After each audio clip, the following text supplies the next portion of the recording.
who want to use it later as reference. Wait, is my screen gone? Can you see my screen or is it gone? Yes, it's still visible. Okay, fine.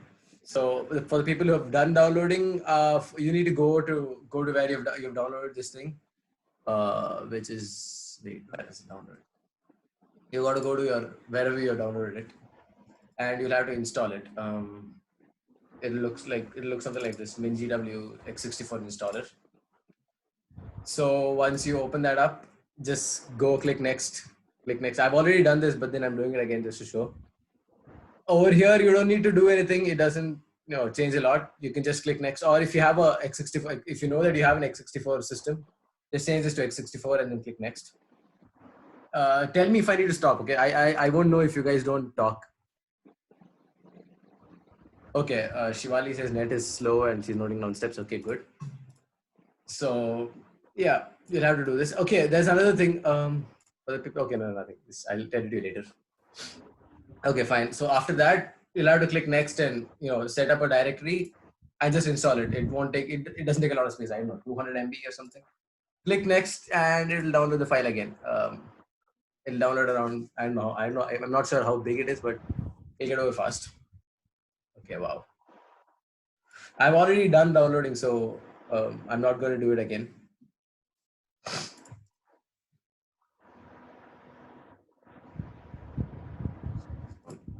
Yeah.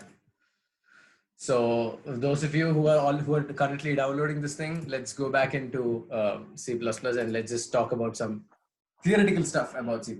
Now, why C++? Like, there are so many languages out there, right? There's C. Okay, the C is very old. There's Python, and then there is Java. There's C++. There's Ruby. There are so many languages, and then there's Rust, which is a relatively new language. And why are we learning C++? Yeah, the reason is, first thing is lightning fast. Like, it's very fast. I'll give you an example. Here, this is a link to a problem, a competitive problem on Codeforces. Let me just open the link for you. Now, this, I'll show it to you right now. This problem, it's fairly easy one, it's not very hard. But what I'm trying to show you is the difference between execution time in various languages. Now, if you can see here, these are all properly accepted programs, okay, of the same question. This is all the people who have submitted the code for this problem, and they've gotten the correct answer, okay. Now, if you see, this is a page for Java. There's a lot of Java and Python programs, and you can see the execution time over here. 280 milliseconds, that's very small, isn't it? Like 280 milliseconds is 1/5 of a second. It's so fast. 280 milliseconds is the execution time for a good Python program or a good Java program.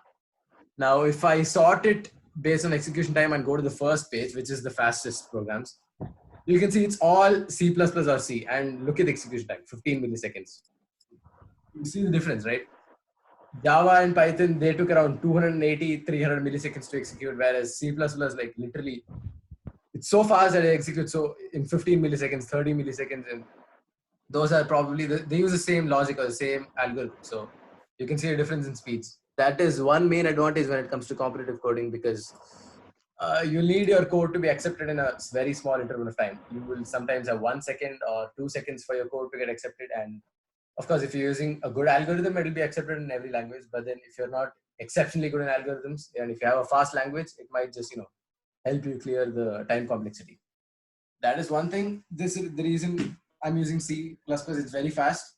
And the other thing is, C++ is a very, very popular language. Like, anything you have any doubts, there are so many forums. There are forums on Stack Overflow where you can ask any questions or any doubts you have, and there'll be a lot of experts over there who can answer you.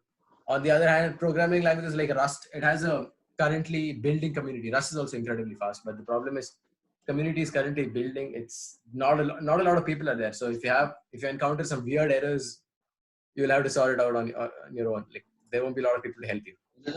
And the other thing is, Python is written in C. So that's one reason why Python is slow. I don't know.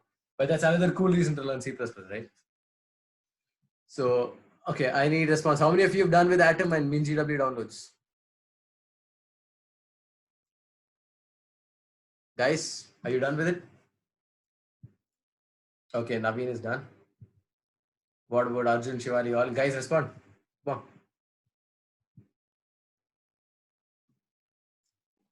on. Aditya, Adeline, Okay.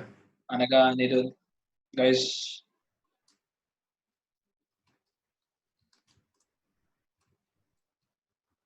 cool.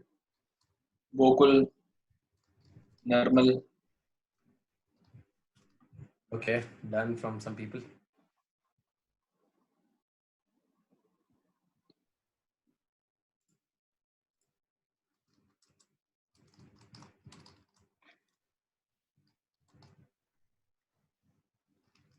Okay. Done from so many other people.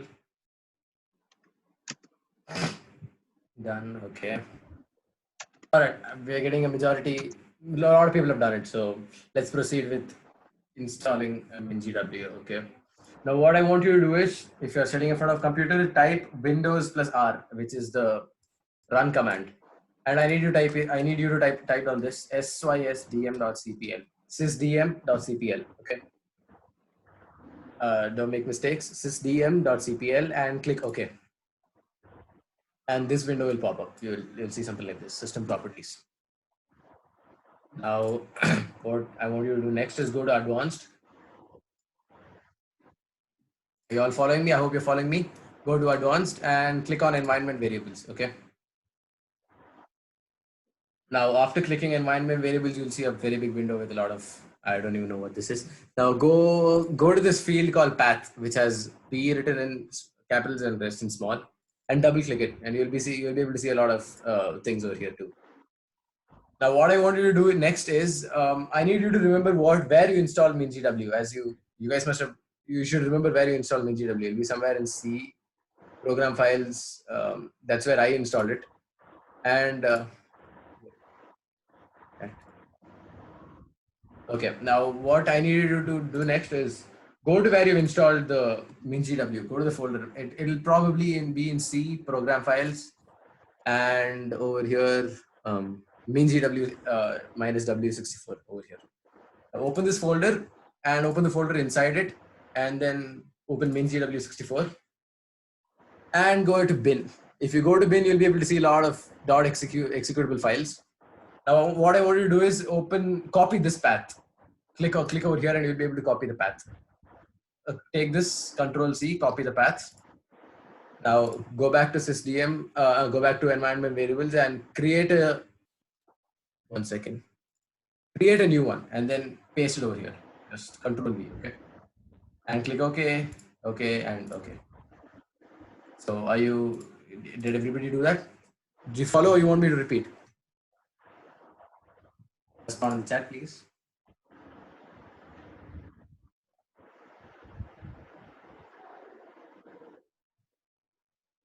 Hello. Okay, so you want me to repeat once again. Okay.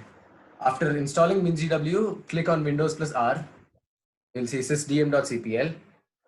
Click OK. And this window will open, which shows system properties. Now go to advanced and click on environment variables. We'll be able to see a lot of things. Go open path and keep this window open while in the background you open your task explorer and go to where you installed the MinGW, which will be in program files, MinGW64. The first folder you see, open MinGW again, go to bin and copy this path and paste it here. Okay, did you follow now?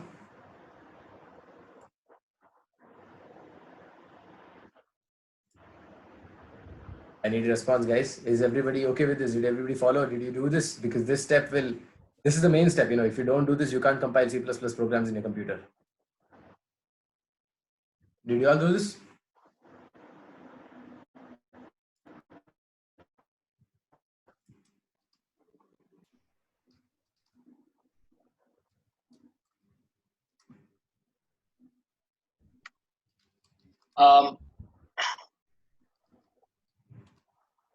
Guys, please respond in the chat. I hope everybody has done that step successfully, completed that.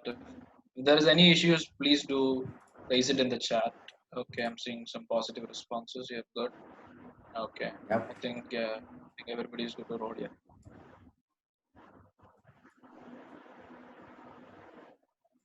All good?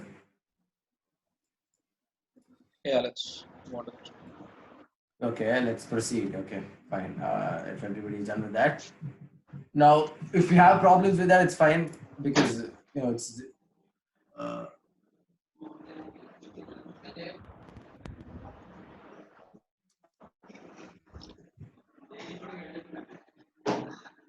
One second. Naveen raised a hand. What is it, Naveen?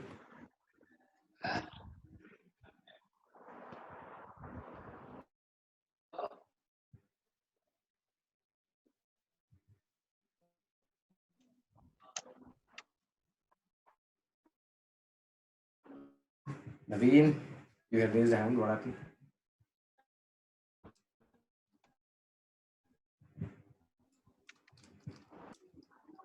Hi, Agnen. Hello. Yeah, I can hear you. Yes. Yeah, sorry, my audio was muted. Is this session recorded? Yeah, I'm recording it. Yes. Yeah, okay. I got several queries stating that some of them were not at home or not right in their laptops. Sure. So that's why I was asking. Okay, Yeah, please do share I after clicked the this. recording. I started the recording before installing this main GW thing. Okay, please do share the link after Yeah, the okay, session. sure, I'll do that. Okay, thank you. Okay, so everyone done with that? I hope you're done with that because let's proceed now. Now, other than that, if you have problems with this, you can also use a lot of online compilers. There are so many online compilers like REPL or IDEO. This is my favorite one, IDEONE. You guys can use this too. Let me put it up in the chat right away. One second. Yeah. This is a website, ideone.com. This one has a lot of compilers on every language. You can choose all the languages over here. So use C++ or C++14 and you can type all the code you want over here. This is fine as well, but then of course it's better, always better to have a compiler on your system rather than having to rely on something that's online. So after that, proceed. Let's go ahead. Now let's get into the first C++ program. Okay. Hello world, like as usual, every language uses hello world programs. Now, I want you all to type this program if you're sitting in front of a computer and if you have configured the compiler already. Open up Atom and oh yeah, wait, I didn't show you that. First thing, after installing Atom, open it up and wait a second. You can start a new window, new file.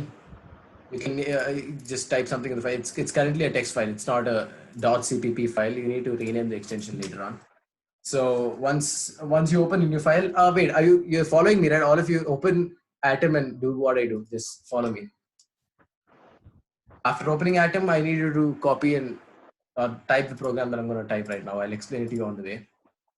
So hash include iOS2 using Agnen, hello. yeah.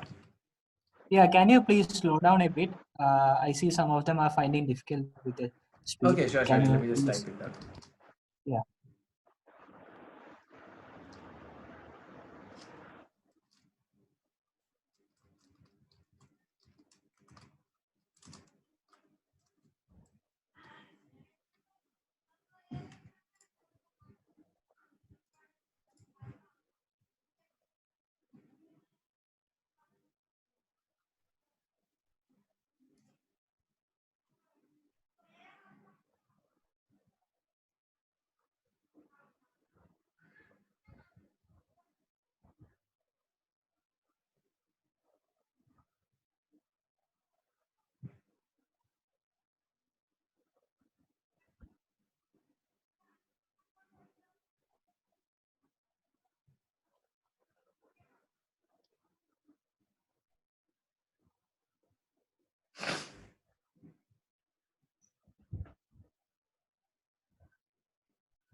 Okay, should I continue or you want some more time? Hello.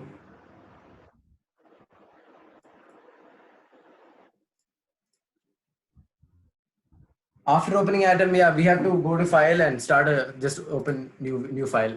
Okay, and you will see a window pop out and just type this program. Um, okay, wait, I'll just copy it over to chat so you can copy and paste it over there.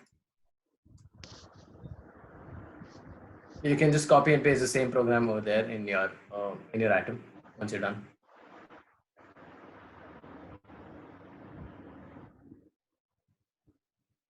If you've finished, please tell me in the chat so that I can know.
Okay, I'm getting a response, everyone. Okay, you're done? Did you type this program? What I put it up in the chat, so you can just copy it from there and type it. Just give me a confirmation. Did you type? Okay, everyone, they did it. Okay, fine. Now what you do is you have to save the file. This is currently a text file. You can't compile or do anything with it. To save it, you need to type just Control S, save it, and then give it a name. Hello world .cpp. That's the extension for a C++ file. Make sure it's saved as all files and hello world.cpp, and just save it anywhere. Save it wherever you want. Click on save, and immediately the Atom will recognize that it's a C++ program and bring in colors and all that. It recognizes all the functions and strings and all that. If you have any problems with this, tell me in chat, or if you're done with this, just say yes or done or anything. Now, after you're done with this, just click on F5. F5. Click on F5, and this will open up. Oh, 1 second.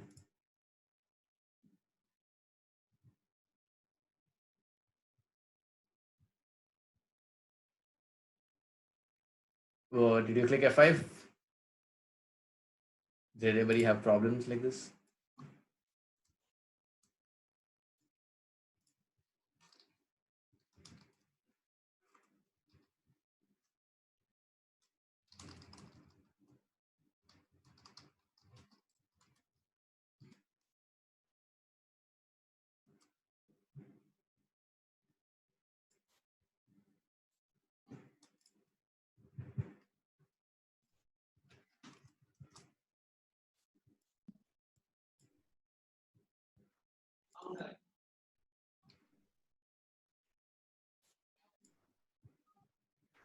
Okay.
Yeah, usually it should run without the .h extension. You don't need the extension usually.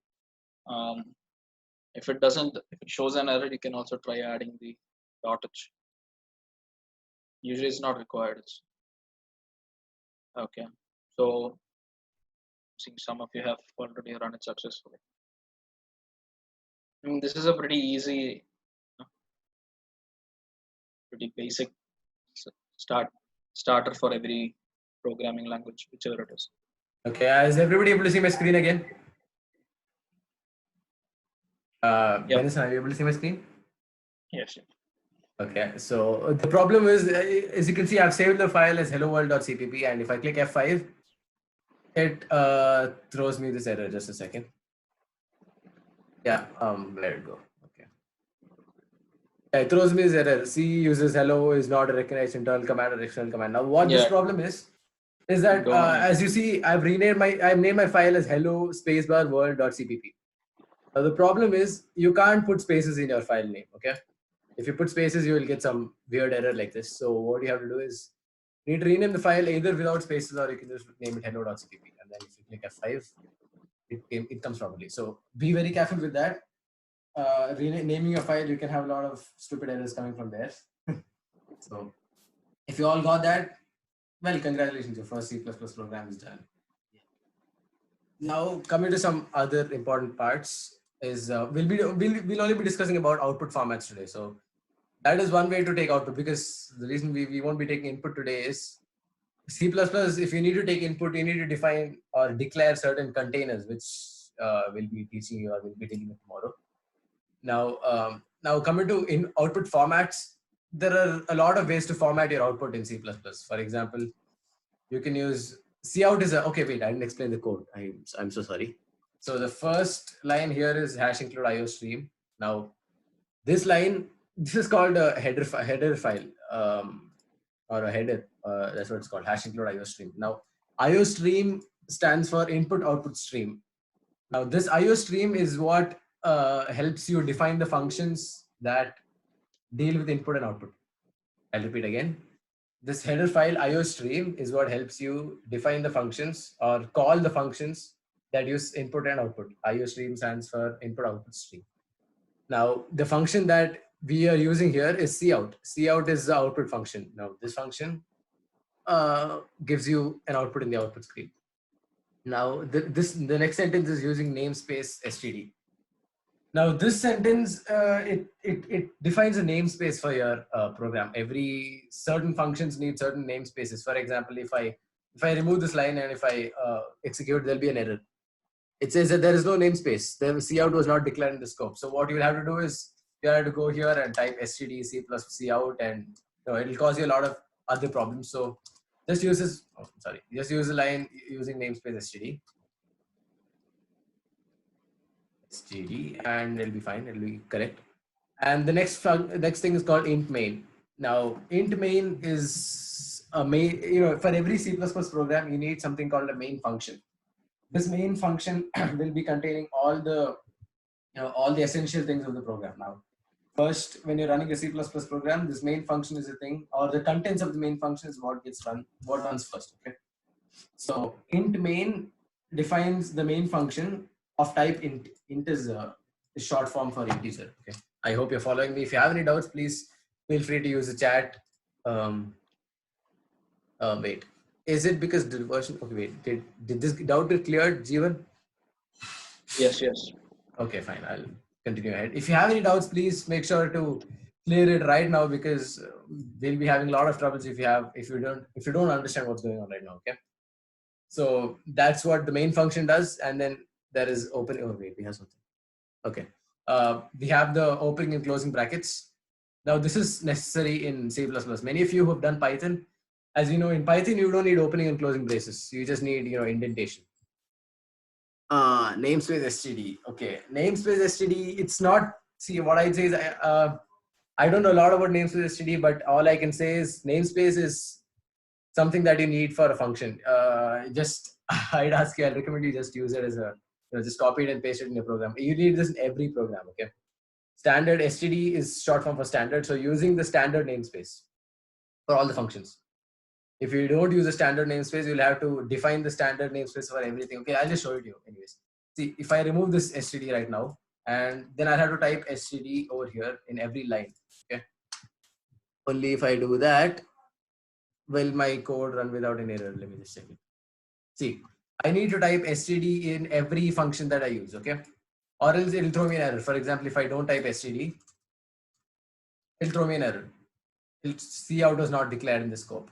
Why? Because we are not using, we haven't defined a namespace. Now here, if we define a namespace using namespace std, we are telling the compiler that all the functions over here have already are under the namespace under the standard namespace. This is the std namespace. Now we have defined this line over here. We don't need to go write std for every function. We can just type the function as itself on its own, and it won't throw any errors, and it'll give you a proper output. See. So that is the main use of namespace. Did you understand, Nirmal?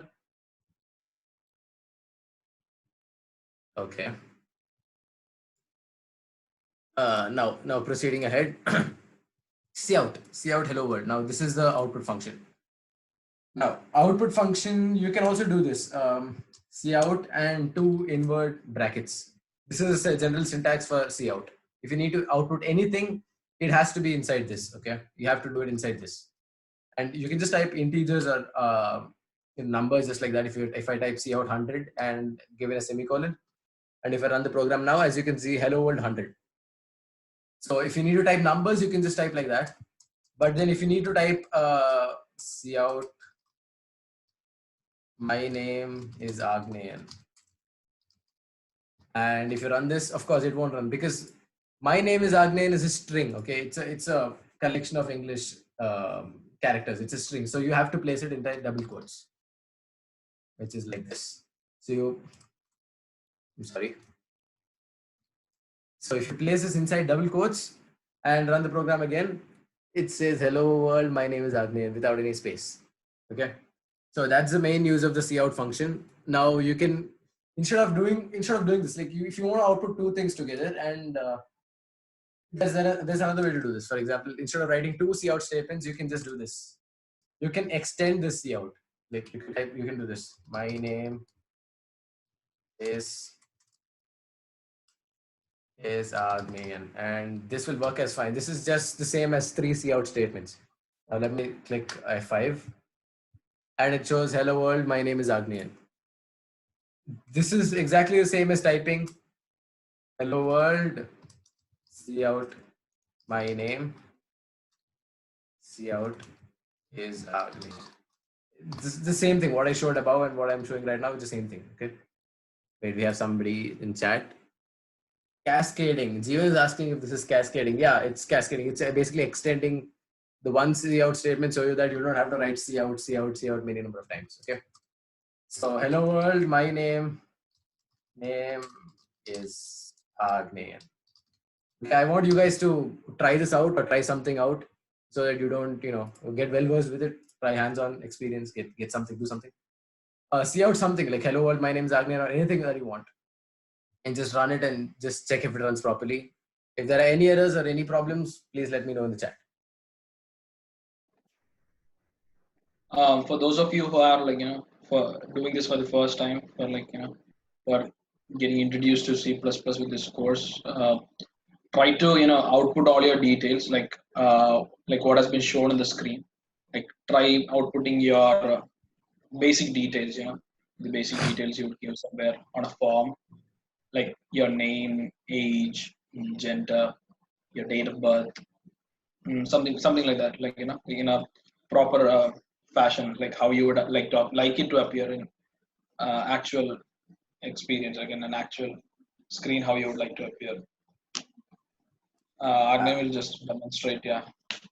Now, as you guys saw, one thing was if I execute this code right now, it's coming in the same line, right? If I want my name is Agneyan to come in the second line, let's try this. What can we do? I don't know. Let's just try typing a new cout statement. I don't know, it might work. I'm typing a new cout statement in a new line over here, right? So it probably might come in new line in the output also. Let's just try it out. Nope, it's coming in the same line. So what do we do here? I need Agneyan to come in the second line. So for that, we have a lot of Exactly, Alina Joseph. Yeah, /n. That's correct. Be careful. You have to put /n inside /n. Okay, wait. Let me get to /n. /n with a backslash is used for specifying new line. Now, whenever a compiler reads through the statement and encounters /n, it comes to know that you have to type. You have to type the. You have to give the output in the next line. Okay. So if I do hello world /n and write Agni here. Agni, what is this? Okay.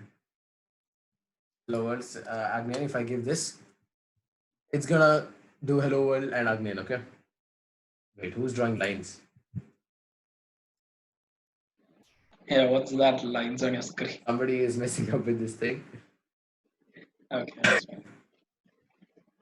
Okay. Yeah, so basically every time the compiler encounters a /n and basically, enter, like it's just like how you press enter on here.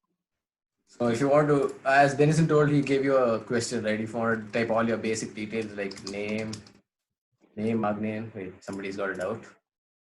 No, it's not. Yeah, it is \n. Okay, be careful with the slash, not front slash. So if I want to type my name, my age, and my college name, I can do it like this. Yeah, college. College ASIET. Be careful, everything should be within double quotes, or else you'll have to encounter errors.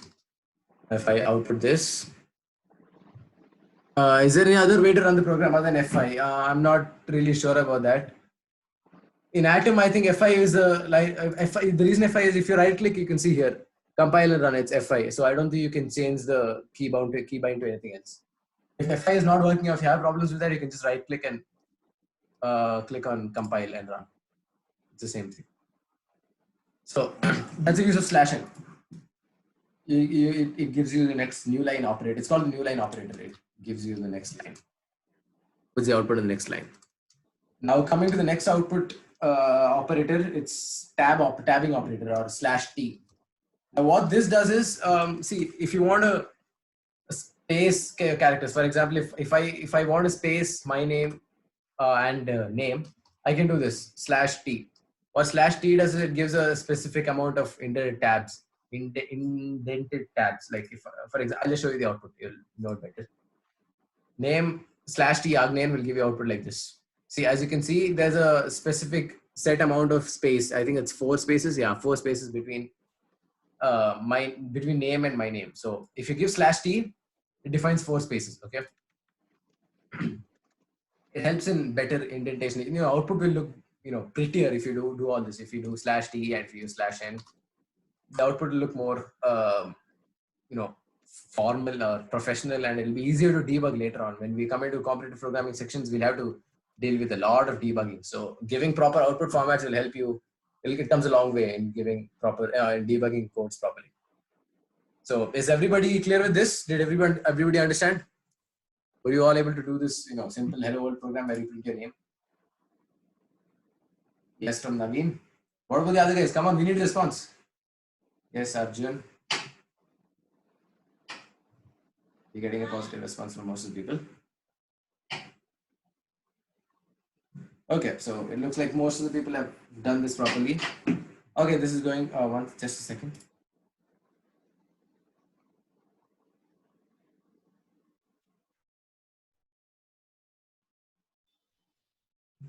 Okay, so if you're all done with that, let's go to the next thing. Okay, next thing for today, we're gonna wind up the session. We got like 6 more minutes. Let me go back to the PPT, and yeah, I explained you the output function. Oh wait, there's another thing. If you want to, instead of /n as I showed you here, you can also use this thing called ENDL, which stands for end line. Even if you do end line, it gives the output in the next line. I'll show it to you. Okay, if I output this, Agnan and lol come in the next line. So end line is the same as /n. It's pretty much the same, and it ends the line over there. Okay. So with that, let's come to the conclusion. So what did we learn today? We learned to set up the IDE, and we learned some really cool features about C++, like how fast it is and what Python is written in. And then we did our first program today, which is a hello world program where you print hello world or what do we want to print. And we saw the output function. We also saw the basic structure of a C++ program, which is the header file, the namespace, the main function, and some contains inside it. The output function, that is cout /n/t. There are many output functions in C++, but we'll be mainly using cout because it's easier to manipulate. Now, taking input, we'll define, I'll tell you in the next class. Okay, data types, which is also a topic for the next class. Now, this is your homework for today. I want all of you to do this homework or send the code on WhatsApp or in my Gmail ID. You guys, you have to print the patterns, two patterns. One is a pyramid and one is the upper triangle, as you can see. It's very easy. I've given you a hint. You use /n for new lines and /t for tab spacing. So play around with the cout operator and print these patterns for tomorrow, before tomorrow. So do you have any doubts? Shall we wind up the session? Anybody with doubts? Yes, please. Naveen, you have a doubt? Oh wait, yes. Okay, fine. Yeah, you don't have doubts. Okay, we're all good for today. All right, then. See you in the next session.